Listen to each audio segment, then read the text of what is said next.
Welcome to Fully Exposed, a podcast that explores the taboo and unconventional in an attempt to educate your ass. I'm your host, Jessica Beuker. Let's get started. Hey everyone, we've got another great episode of Fully Exposed ready for your listening ears. Our special guest today is Guy Crittenden, author of The Year of Drinking Magic, 12 Ceremonies with the Vine of Souls, which was just released, and an avid microdoser. Thank you for coming in today, Guy. Thank you very much. I'm really happy to be here. You're welcome. For starters, if you could just tell our audience a little bit about yourself. Yeah, I'm 57 years old, and I'm a late comer to psychedelic experience. I'm not someone who has a lot of stories about using mushrooms or other psychotropic substances from when I was younger. I did, as a teenager, back in the 70s, I did experiment a bit with cannabis and hashish. I was one of the few people of that era to not do LSD. By the time I hit the sort of 16, 17-year-old age group, it was getting hard to get good stuff, so I didn't experience that until my mid-20s when I had quite an amazing experience. And then I didn't, having done LSD once in my mid-20s, I didn't touch that stuff again until after I left a 25-year career as a magazine writer and editor in the Canadian business press area. So 25 years I put out two different trade magazines on business and the environment. One was focused on recycling and waste management, and the other was about pollution control and environmental services. So to catch you up quickly, a few years ago, I was coming up on the 25th anniversary of my being in that business, and I was thinking to myself, boy, I write about the environment a lot, but I don't get out and see it very often. So I decided to commemorate that anniversary of my being in that career with a trip to the Amazon. And the trip that I took was over New Year's Eve 2013, 2014. I went with a company called Pulse Tours, which at the time was owned by, well, I still think it is owned by Dan Cleland, who's from Canada. And we went for 4 or 5 days of trekking in the Amazon and seeing all the insects and birds and so on. And then we went to a retreat center outside of Iquitos called Nihiu Riau, where we drank ayahuasca 3 times with curanderos there. That's their word for shaman or healer. And for those in your audience who don't know what ayahuasca is, it is a plant hallucinogen.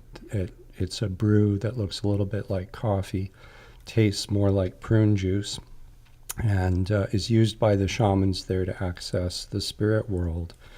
So you could think of it as a kind of LSD of the jungle.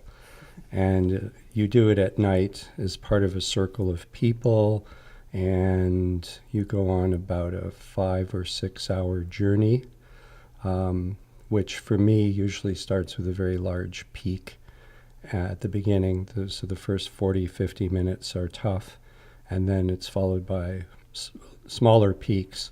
So the rest of the night will be a bit more gentle. But it's a demanding medicine.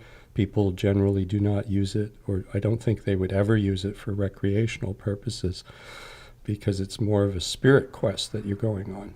Mm-hmm. So that's what brought me to where I'm at today. I came back from that trip. I left my job within a year, and I've since devoted myself full-time to pursuing my interests, which are a combination of spirituality and shamanism, and working with these teacher plants of various kinds, which we'll get to.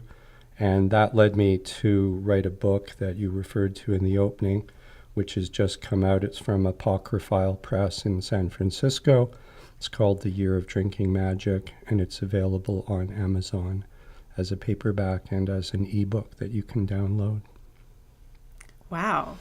All very interesting. So your kind of foray, I guess, into the world of psychedelics, was it, and your interest in studying that and writing about that, was that largely influenced by that trip that you took? Yeah, my friend Aaron said to me before the trip, there'll be a Guy Crittenden who gets on the plane going to Peru, and there'll be a different Guy Crittenden getting off the plane on the way back.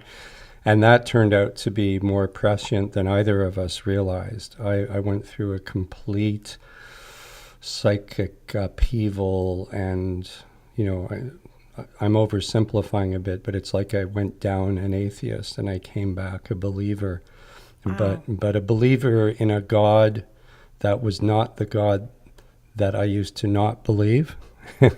It was a direct mystical experience that I had, or a series of them, that made me realize there is another dimension of reality made up of pure consciousness, and there's a lot going on in that other dimension. Wow. And then that led to a lot of an ontological crisis, a philosophic crisis, because I didn't know fully what to expect when I imbibed that substance. I'd read a lot.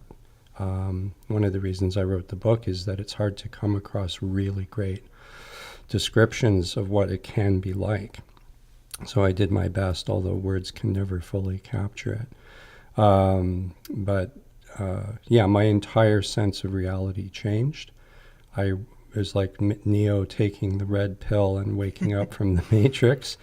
I realized the extent of my conditioning, and that in essence we are all living in a kind of Matrix-like construct. And then that led to, I won't go on about it too much, but that led to me starting to study things like non-duality, or Advaita Vedanta, as it's called in India, and some of these more exotic mystery school type teachings from the ancient world and from the world of alchemy, and various traditions in which, and shamanic traditions in which this sacred knowledge is encoded and is passed on in different cultures, be they tribal cultures or be they advanced cultures like the ancient Egyptians, who we're now starting to learn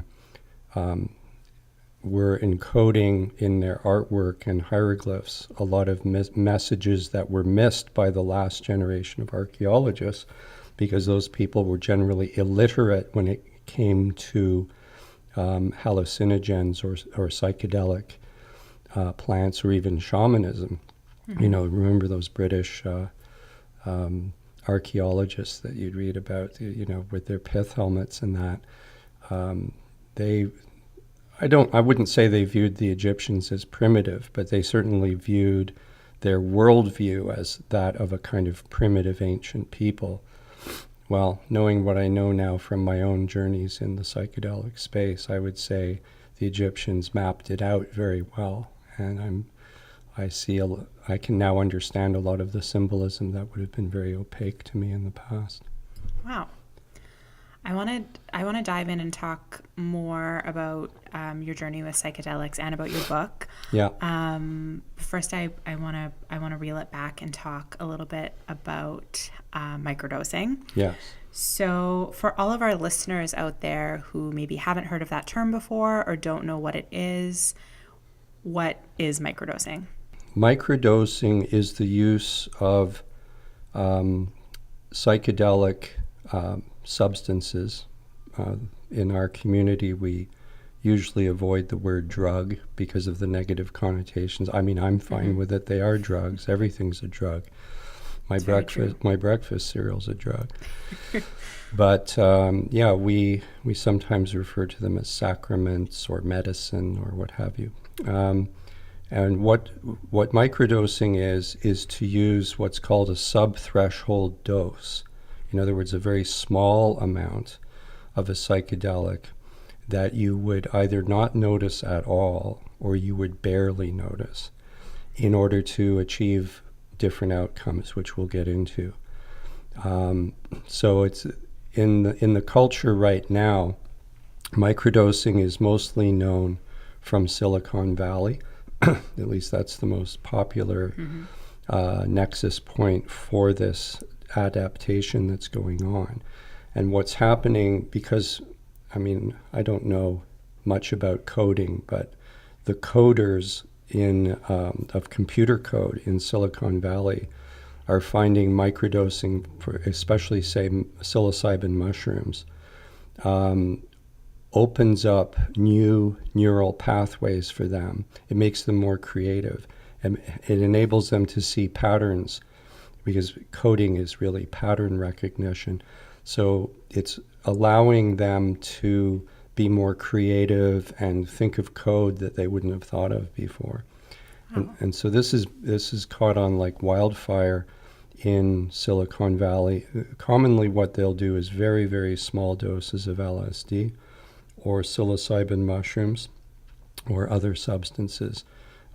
Most commonly, people are talking about mushrooms when they're talking about microdosing, but you can do it with almost anything. I've done it with several different substances that we can talk about. So just to be more specific, because I know most people wouldn't be up on this stuff, typically, for example, like what do mushrooms even look like? When people think of mushrooms, they might think of those red-capped Amanita muscaria mushrooms that are common in Siberia. Psilocybin mushrooms can look quite different. There's different species. Amazonian cubensis is a very popular one, for example. And what you do is you get the dried mushrooms. You either grow them yourself or you buy them dried, or you can even get them in a capsule form. But what will typically happen is I will get a bag of dried mushrooms, and I have a very sensitive scale you can get at head shops. So you can't use a bathroom scale for this. You got to get one of those really sensitive digital scales, or if you can find one of the old metal scales, like the scales of justice that balance. Yes. They're very, very sensitive. So, because what you're doing is you're measuring very small amounts, like down to, say, 1/10 of a gram. So you need a sensitive scale for that. So what you do is you basically take your dried mushrooms, you put them in a coffee grinder or a small blender, and you turn them into a powder. And then you carefully scrape all of that out onto a piece of paper, and you weigh it. And then there's a number of things you can do from there. If you're going to microdose, and if you're serious about it, you might consider buying one of these little devices where you can make your own capsules at home. People use them for vitamins. So you can go to a health store and you can get veggie caps, they're called, like for vegans. And anyway, what you're going to do is you're going to measure out, let's say, in one capsule you might put 1/10 of a gram, or you might put 0.25 grams of the powder in there. So just by way of comparison, if I were to consume 5 grams of psilocybin mushroom, that would be considered a heroic dose, as Terence McKenna used to call it. So if you take 5 grams of mushrooms, you're probably going to go on a very powerful trip. Some people can get off on a level of 2 or 3 grams. So if we're talking about dosing yourself 1/10 of a gram or 0.25, in other words, 1/4 of a gram, that's very small. Right. Now, you don't generally do it every day. The typical protocol, and by the way, none of this is etched in stone. People do it different ways, and everyone's going to be different. But I would recommend, if it's your first time doing it, make a bunch of capsules, or otherwise divide your mushroom powder into amounts that are about 1/10 of a gram. And start with 1/10 of a gram. Take it in the morning and do that once every 3 days for 2 weeks. And then just keep a journal and see how it affects you. First of all, see if you even notice anything. You might not notice anything at 1/10 of a gram. Mm-hmm. If a week goes by and you're thinking like, this is doing nothing for me, I'm not getting anything, then up it to say 1/4 of a gram. But do it so that you notice some changes in your day, which we'll get into. Like, what are the signs that this is affecting me? But you don't want to do it to the point where you're seeing fractals, you're seeing energetic beings, you're seeing psychedelic landscapes and all that, and really tripping, because then you're having a trip, which may be a great thing to do, but it isn't microdosing. Right. And maybe not the best thing to do when you're at work. Yeah. Typically people microdose. Well, they microdose for a lot of different reasons. But like if I'm going to do, say, a mushroom ceremony where my purpose is to go on a 5 or 6 hour journey and go deep, I'll be at home. Mm-hmm. I'll have a playlist of music queued up. I'll make sure the phone ringer's off. I'll make sure nobody's going to interrupt me, and then I'll take in my case, it might be 3 grams, but I'll go on my journey, and it'll take a whole day. Like, I'll devote a whole day to it, even if it doesn't last a whole day. I want the time afterwards to decompress and process what I've learned and what I've seen. With microdosing, that's more something that you do before you go to work, or even while you're at work, although you want to be discreet about it. Hence the veggie caps, gel caps are a good idea, because it just looks like you're taking a vitamin. And again, you're going to do it at a level where you're just going to like boost your work performance is one thing that's going to happen. You're going to have more energy, potentially. It affects everyone differently, so don't do it at work the first time. There's a sort of dark side to this where who would have thought in the 70s that people would be using psychedelics to be more productive at work? That's kind of sounds like a very pedestrian use for these things. But it's about much more than that. I have found that a couple of things shift for me when I've done it, and this will convey to your listeners what some of the benefit of doing this is. First thing I notice is my sense of time changes. Again, this is very subtle because I'm not taking a dose that I'm going to notice in a big way. But I do notice that on the mornings I do it, that time will, in a sense, slow down, or it'll speed up. And it can actually do both at the same time, which I know sounds weird. But essentially what's happening is I get kind of into the zone, and my ability to focus is intensified. And so time sort of slows down, and my day can be a richer sort of experience, very subtle.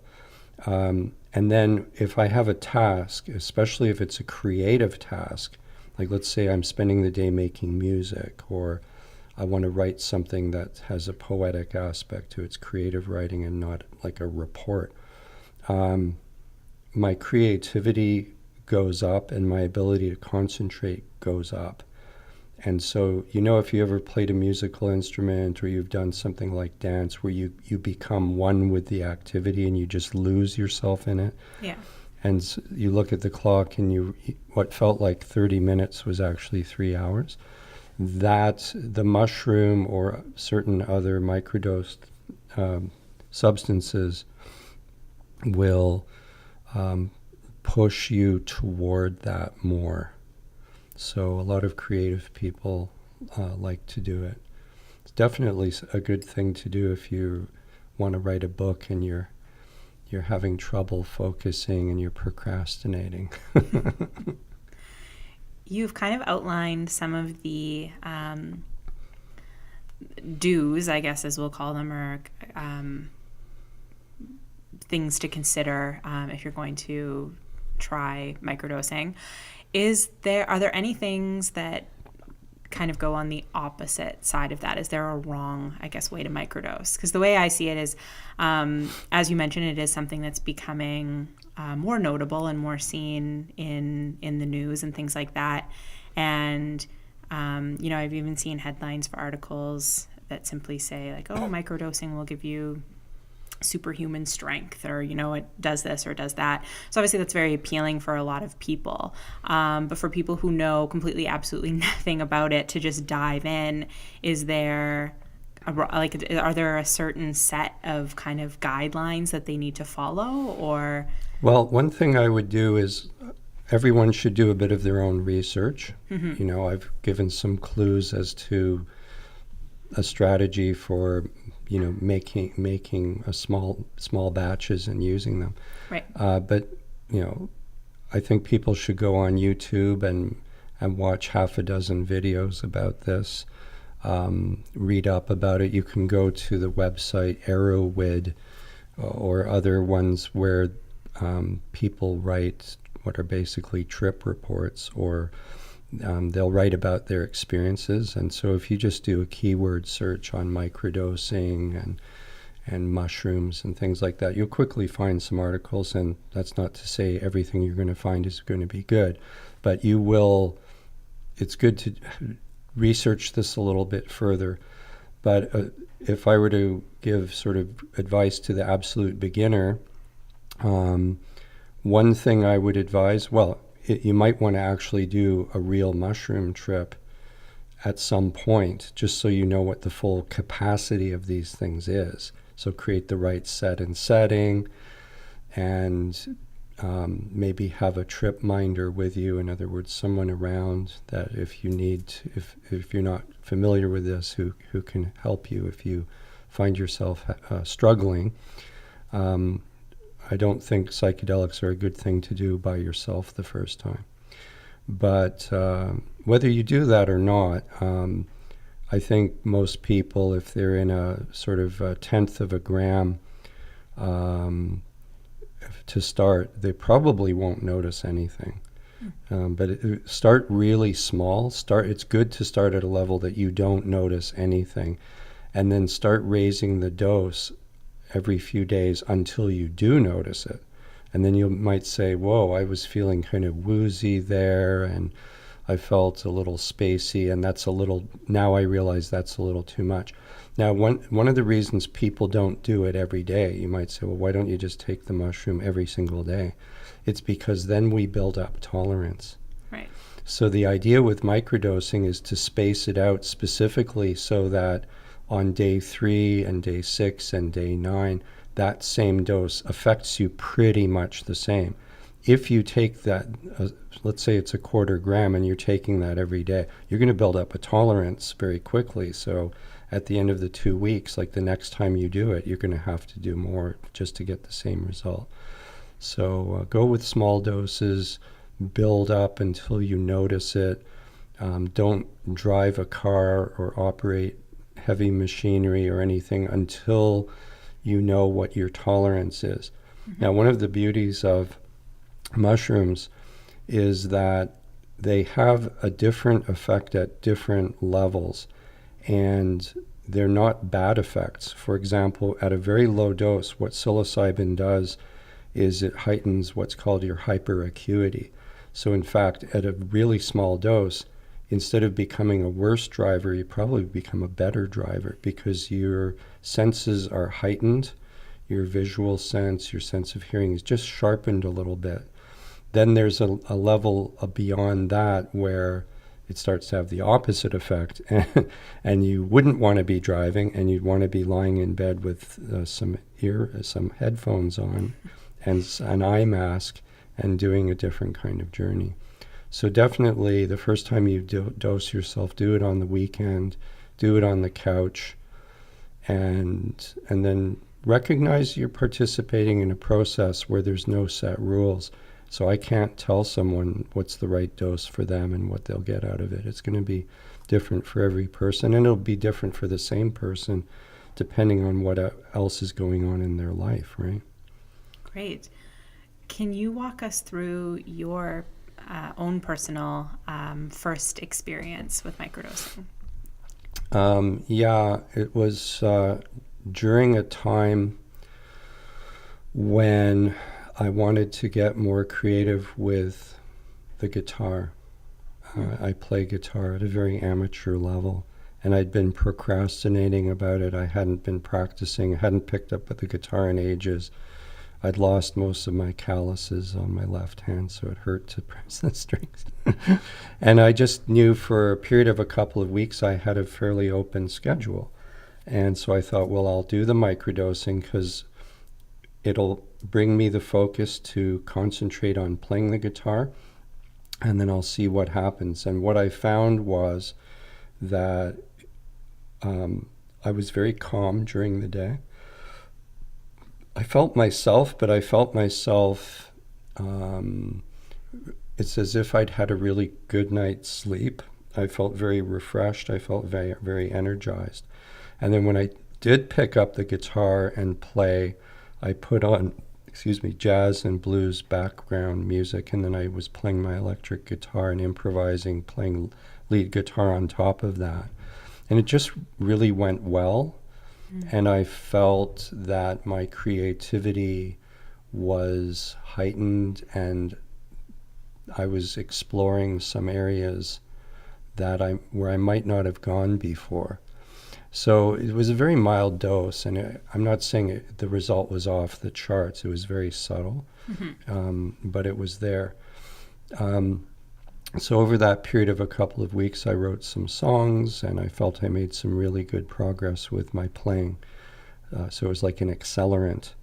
The next time I did it, it didn't go so well because I was in a time where I thought I'd have a very open schedule, and then things got busy, and a bunch of things from family life intruded, and I suddenly had some deadlines to meet, and it became very hard for me on that second time I did it to assess, because there was just too much of a jumble.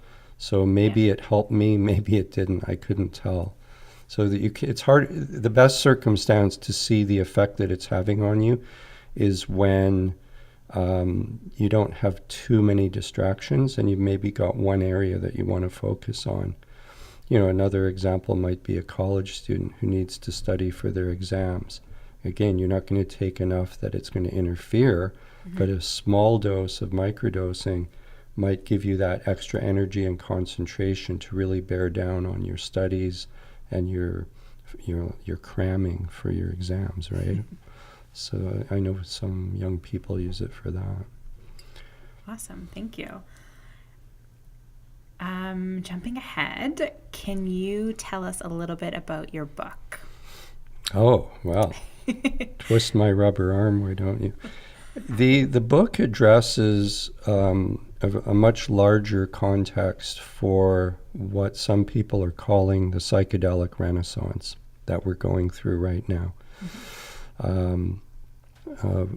What's happening is the psychedelics are coming back into the culture in a huge way. The last time, as we all know, was in the 70s.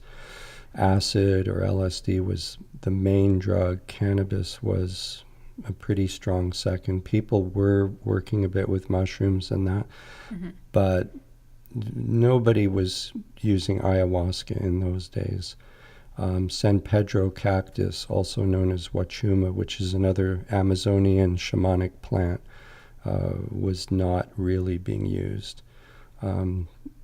People were not doing DMT very much. That's pure dimethyltryptamine that you can smoke. And another one of the big ones that's coming into the culture right now is called 5-MeO-DMT, which is a very powerful form of DMT that can be made in a lab, the synthetic 5-MeO, or it can be retrieved from the poison of the Sonoran desert toad.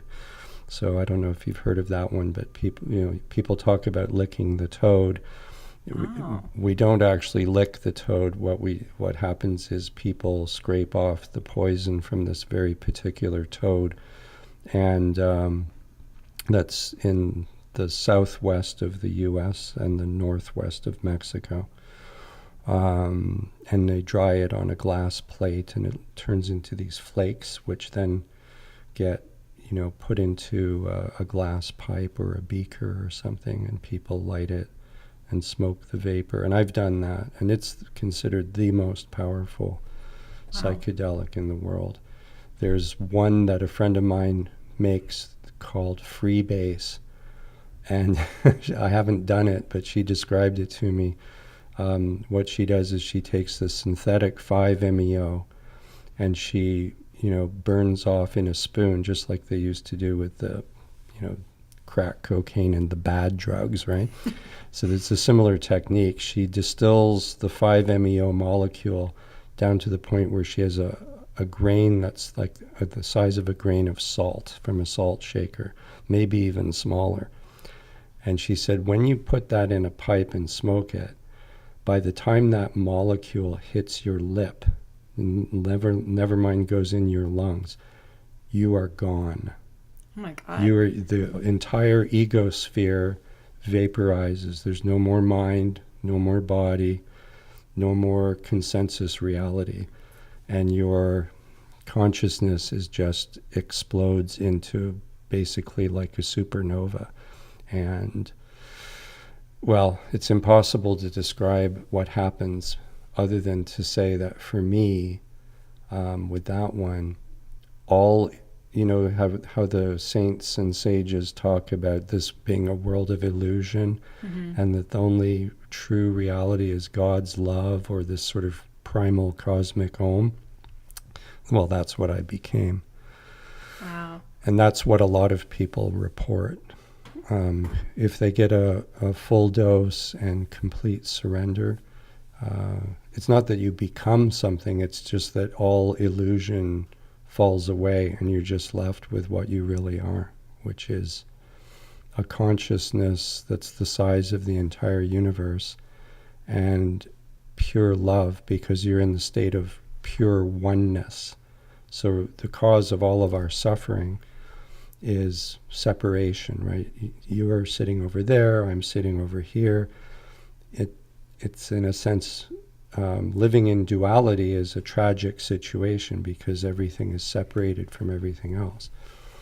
When you go into the non-dual state, which is what the mystics seek, and you can get there with 20 years of meditation, or you can get there in 30 seconds with 5-MeO DMT, and there's advantages and disadvantages to both, then all that suffering disappears because you're not separate from anything anymore. You're just the oneness. Anyway, I jumped ahead. Sorry, I get rambling. That's okay. That was all very interesting. I've just jumped ahead to near the end of the book where I talk about some of these other exotic molecules. But the gist of the book is, I was saying the psychedelic renaissance is coming in, and the way it's coming into the culture is interesting now. Back in 1970, I think it was, or 71, Nixon decided to make LSD illegal. The real motivation wasn't concern for human health or anything like that, or a fear that people were going to think they could fly and jump off balconies. It was that the troops in Vietnam were taking it and then refusing to fight because they would take the drug and then realize how ridiculous it all was. So we went through, about 20, 30 years of a kind of desert where even research into using these psychedelics for psychoanalysis and so on was put on the shelf. What's happening, most people are aware of it because of cannabis being made legal in many jurisdictions. You'll notice that I call it cannabis and not pot and not weed. Being a writer, I'm very particular about words, and I'm also a student of shamanism, so I will claim to have met the cannabis spirit, and it's a very powerful, powerful spirit. And when people treat it as a recreational drug and they refer to it as weed, they're cultivating a relationship with that spirit that I don't think is healthy. I know that's going to sound a little bit crazy to people who are not familiar with shamanism, but I know many people who have been under the spell of cannabis in an unhealthy way.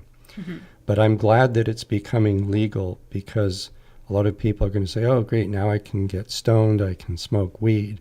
But what's really going to come in is that's the goddess getting her foot in the door.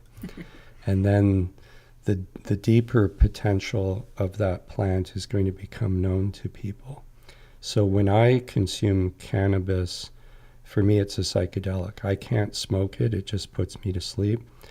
When I eat it, to me it's like LSD. I see visuals and everything. I have to book half the day off if I'm going to do it.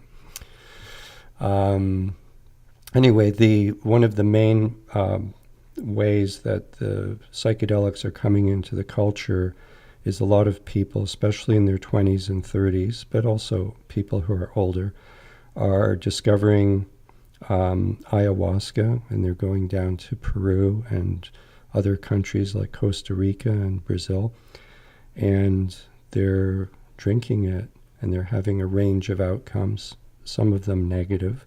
There's a few horror stories out there, but mostly positive. And some people are experiencing profound healing. So within 2 or 3 sessions, they may be cured of long-term depression issues, anxiety, wow, drug addiction. When I was down there, I met some servicemen who had done tours of duty with the U.S. military in Iraq and Afghanistan. And we all know the suicide rates are very high because of PTSD. So they were down there to drink ayahuasca to overcome their PTSD. And again, it has an off-the-charts, like over 80% success rate. There's nothing that North American medical modalities or big pharma have that can compete with that. Mm-hmm.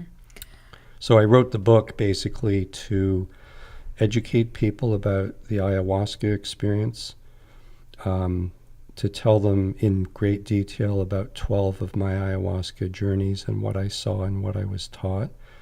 The book ends with me talking about work with other plants, and then the final chapters and throughout the book, I'm trying to convey what the plants were telling me to tell other people, because I was really given a message by what I call the Gaian Oversoul, which is basically Mother Earth, and it was just constantly giving me the same message related to, the fact that we're killing the planet and the spiritual consciousness shift that has to take place in order for us to not do that if we're going to get out of this mess. And I will tell you, the medicine was not reassuring on that. The message was not, oh, you're going to get out of it, don't worry, just do this. The message was, you're probably not getting out of this, and you're probably one of the last 2 or 3 generations of humans. But it was almost like those faint hope clauses that they give convicted murderers, so that at least they'll have some thread of hope that one day they'll be let out of jail. There's a sort of faint hope clause that was conveyed, that if we really, really got serious as a species about shifting our consciousness and transcending the late stage predatory capitalism that's destroying the world right now, we could get out of it.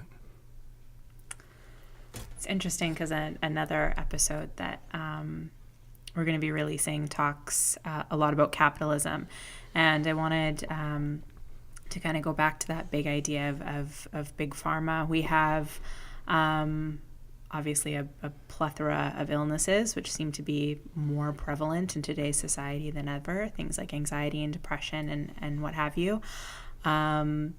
you've talked about how things like ayahuasca have, cured that in record time. So, we have this research, we have this proof, we have these experiences to back this information up. Yet people are still so hesitant to embrace that, but then we'll turn around and pump their body full of pills that they have, God knows what's in them.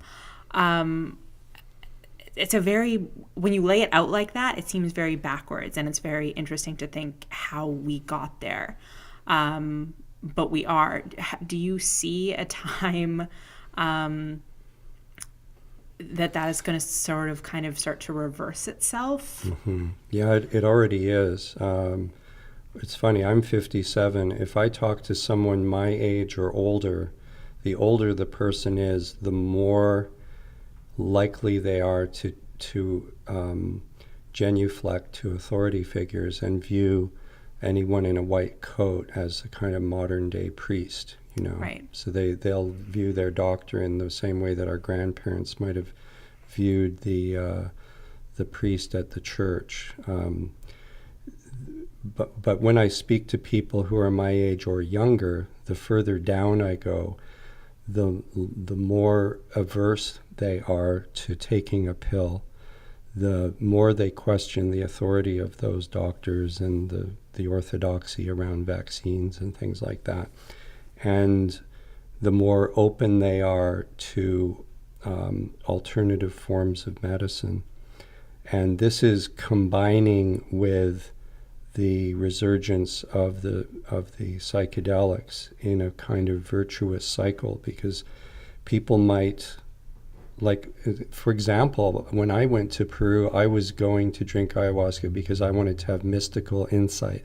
I had questions about the fundamental nature of reality. I wanted to know, is this world all an illusion? What happens when we die? I had those kinds of questions. But then I got healing that I didn't expect.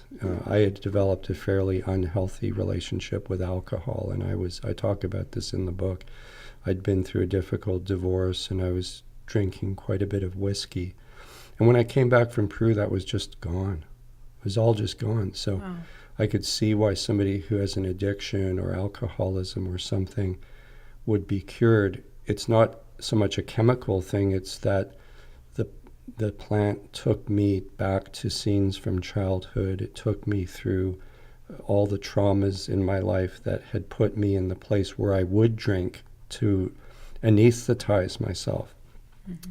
And then I didn't, since I had that deep understanding and revisited those traumas from the perspective of an adult, I no longer had the inclination to abuse alcohol. And that translates through a number of different things. There's a film people can watch on YouTube or elsewhere called The Sacred Science. And I think it's that one where they take 7 or 8 people down to the rainforest and they work with shamans working with different plants and natural remedies, and they have tremendous outcomes. Now, where what I think we do well in North America in the technocratic societies is if I have a gunshot wound or if I've been in a car crash, there's no place I'd rather be than the ICU of a modern hospital. But if I have a chronic condition like Crohn's disease or some mysterious, what's the one where you have no energy at all? It's just the one where you can't even get out of bed. I forget the name. Like chronic fatigue syndrome? Chronic fatigue syndrome, if I had that, or depression, anxiety, PTSD, all those kinds of things. We're not good at that in North America. And usually what we do is we medicate the symptom, mm-hmm. but we don't get at the core problem. But ayahuasca and San Pedro cactus, peyote, psilocybin, these different substances are indicated in having profoundly successful results. A lot of people in Canada are jumping on planes and going to retreat centers in British Columbia to work with iboga, also known as ibogaine, which comes from Mali in West Africa, and that's I think it's a root or a bark of a tree, and it's used by the indigenous people there to go on very deep, rather harrowing spirit quests. So it's like ayahuasca, but much more powerful. And you'll have people who've been heroin addicts for 20 years living on the streets, cured in one weekend with that. Wow. Because they go on such a deep inner journey that they come out of it and they realize, oh, and now I realize why I was deadening my pain with that medicine, but I don't have the pain anymore, so I don't need the medicine. Mm-hmm. Yeah, it's phenomenal.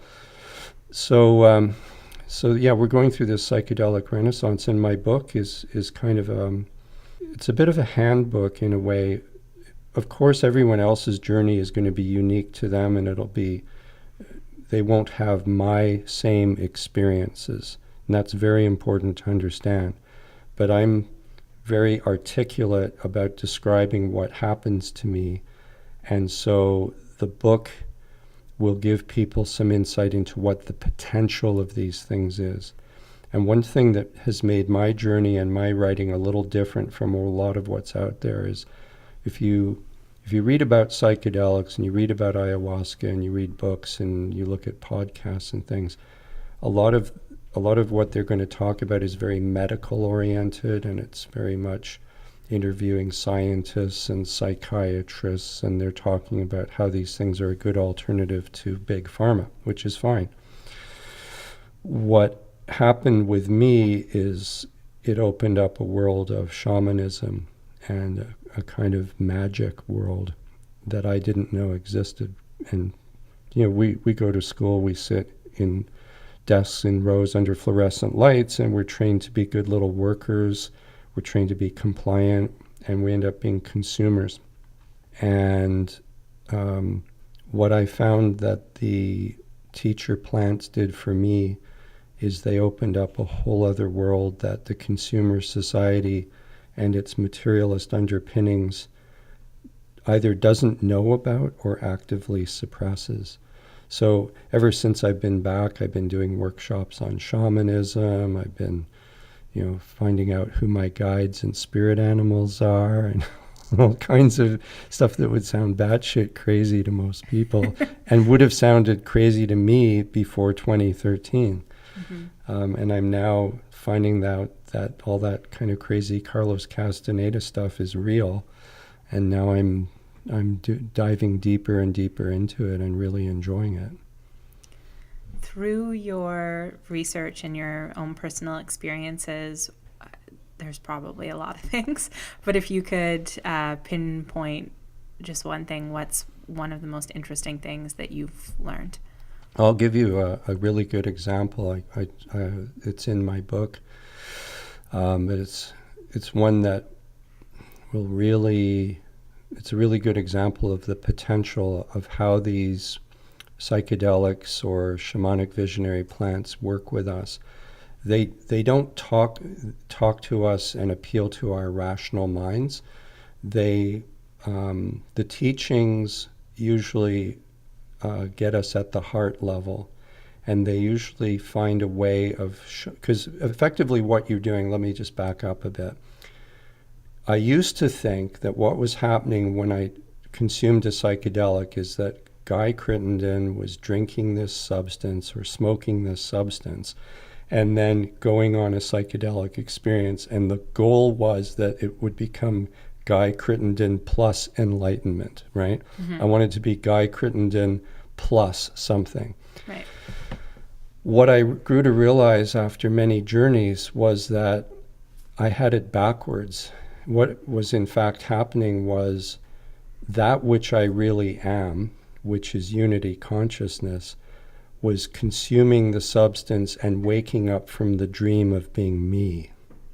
Oh, wow. So now instead of thinking, oh, I'm having a psychedelic, ooh, I'm having a crazy trip, look at those colors, look at everything changing, what I actually feel is I'm waking up from the dream that you and I are sitting in right now in this space talking to each other. Mm-hmm. This is a consensus reality. This is a hallucination that our minds are agreeing to synthesize.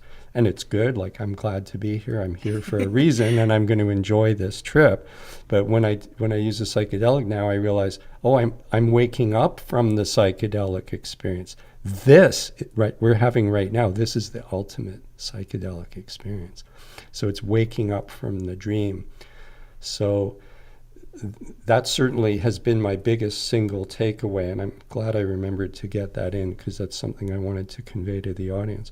But to just give you a really more narrow focus, specific example of a teaching, I was in this Maloka, or temple in Peru, and I think it was either the second or third ayahuasca ceremony.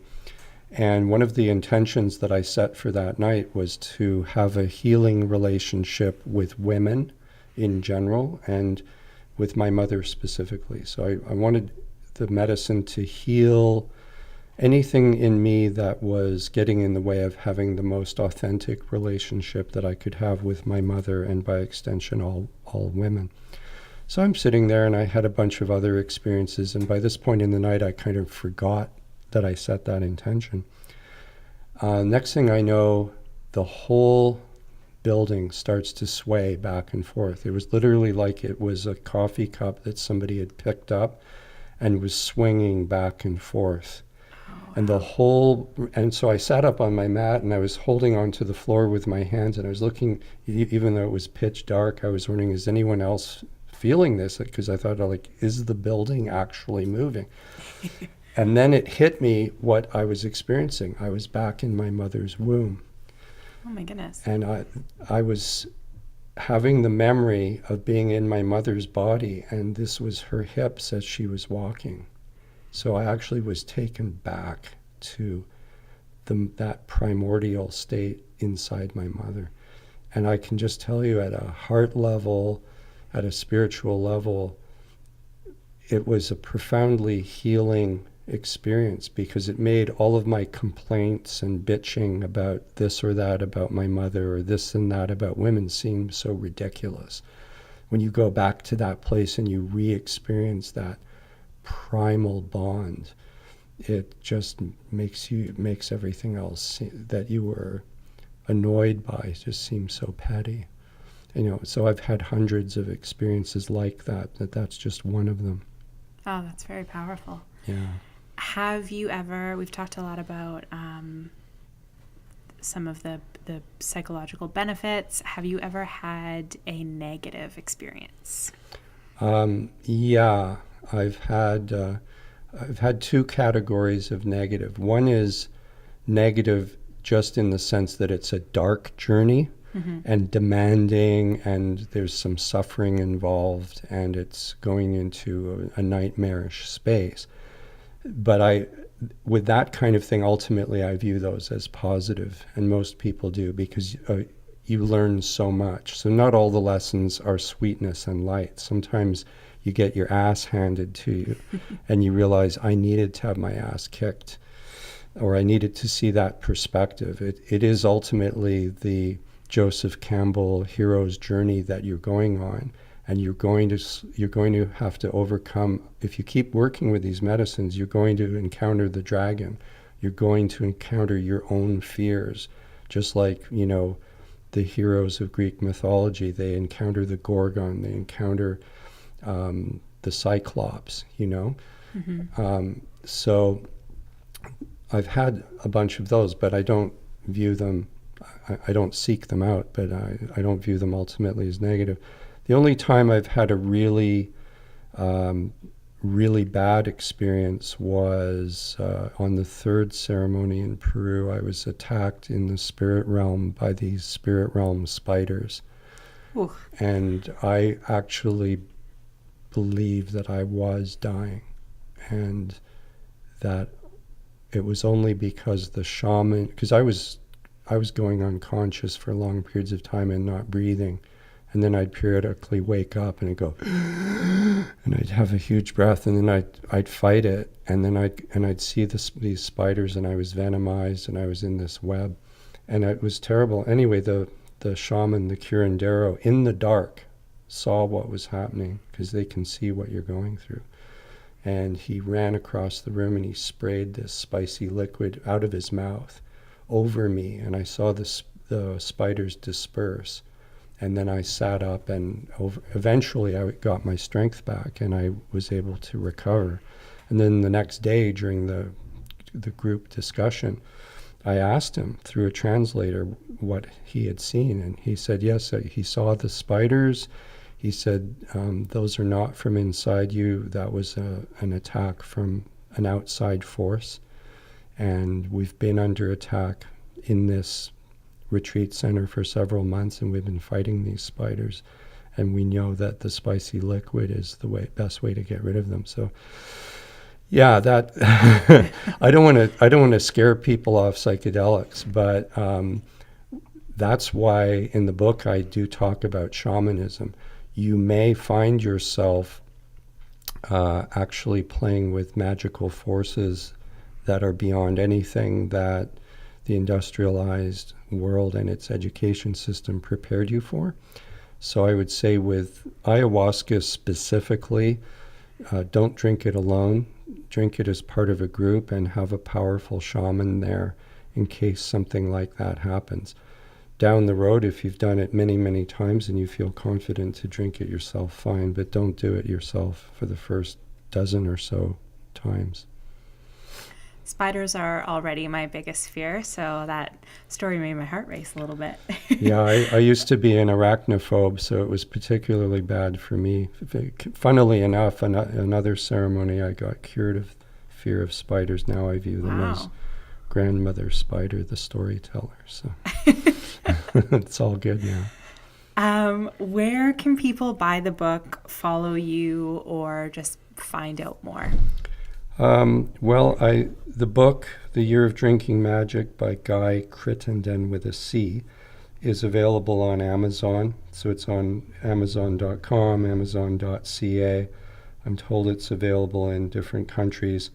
You can also go into a bookstore and order it because it's being distributed by, I'm going to forget the name of them, Ingram, I think it is the largest bookseller or book distributor in the world.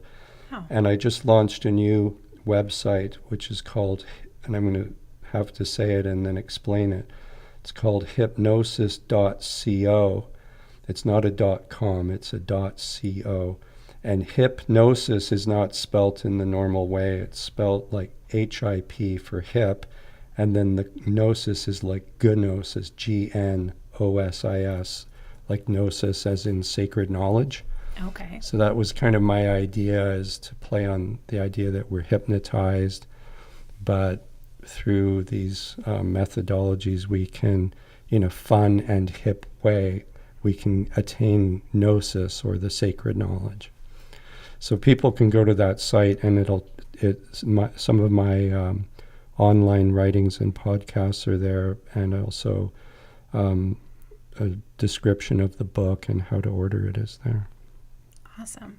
Well, thank you very much. This has been incredibly enlightening, and I wish people could see your shirt because it's very fun and colorful.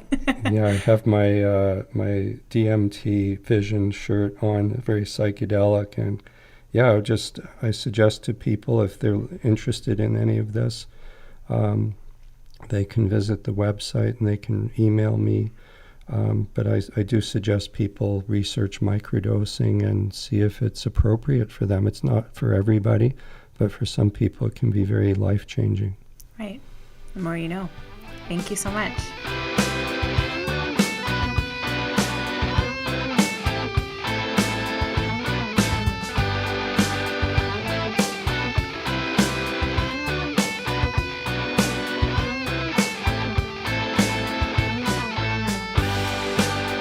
That's our show. Thanks for tuning in this week to Fully Exposed. I hope your ass has been sufficiently educated.